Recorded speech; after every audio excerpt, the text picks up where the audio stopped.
It is 12:41 a.m. on March 8, 2014.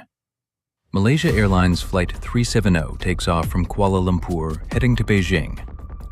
There are 227 passengers and 12 crew on board. The night is clear, the cabin lights go dim. No one on the ground has any reason to worry. 38 minutes later, the plane disappears from radar over the South China Sea. This is how a big passenger plane vanished without a trace. At 1:19 a.m., air traffic control in Kuala Lumpur hands the flight over to the next zone. The last words from the pilot come through. "Good night, Malaysian 370.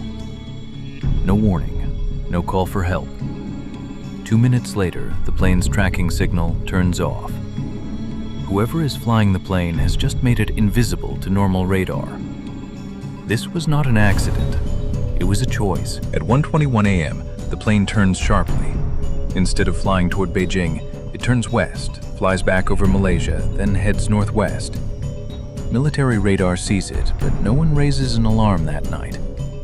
The plane is now flying with no tracking signal, no radio contact, and a flight path that makes no sense for a trip to China. For the next 6 hours, the plane keeps flying.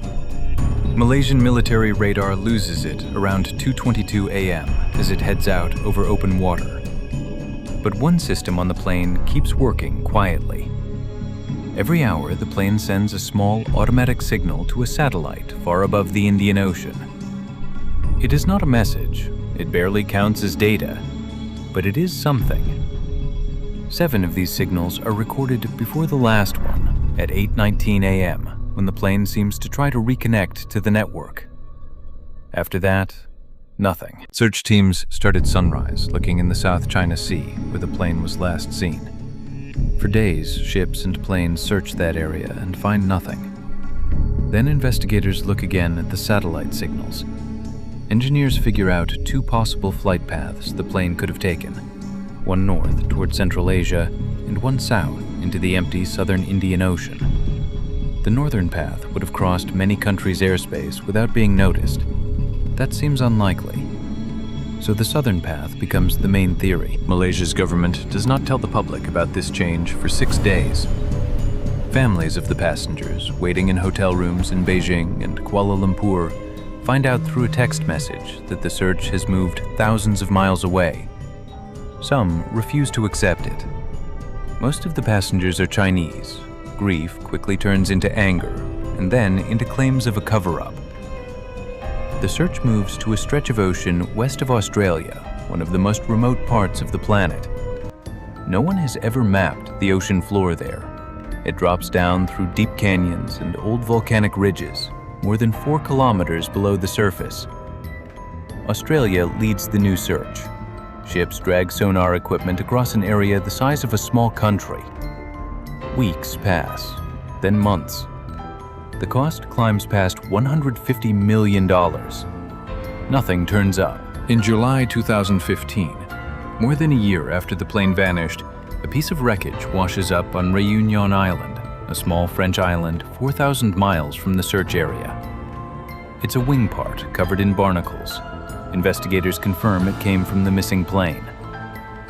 Over the next 2 years, more pieces wash up in Mozambique, South Africa, Mauritius, and Tanzania. All of them match the direction the ocean would carry debris from the search zone. This confirms the plane went down somewhere in the southern Indian Ocean. It does not say exactly where. The official underwater search ends in January 2017, after covering 120,000 square kilometers of ocean floor. A private company called Ocean Infinity picks the search back up in 2018, using underwater robots that can cover new ground faster than before. They also find nothing.